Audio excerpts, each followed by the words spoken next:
কংক্রিটের ধ্বংসস্তূপের নিচে চাপা পড়া জীবনের স্পন্দন খুঁজছেন উদ্ধারকর্মীরা। এর মাঝেই মিলছে আশা।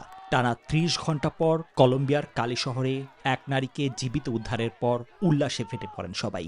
উদ্ধার হয়েছে এক শিশুও। তবে সবার পরিণতি এমন স্বস্তির নয়। চোখের সামনেই বাড়ি ধসে প্রাণ গেছে স্থানীয় মেয়রের ৬ বছরের শিশু মাতেওর। পেরেরা ও কালীশহর সহ ভূমিকম্পে এখন পর্যন্ত নিহত হয়েছেন ২৫০'র বেশি মানুষ। ১৮টি স্থানে ভূমিধসের কারণে পুরোপুরি যোগাযোগ বিচ্ছিন্ন কৃষি নির্ভর এলাকা সান হোসে দেল পালমার। ৫,৯০০ মানুষের এই অঞ্চলে দেখা দিয়েছে তীব্র পানি ও বিদ্যুৎ সংকট।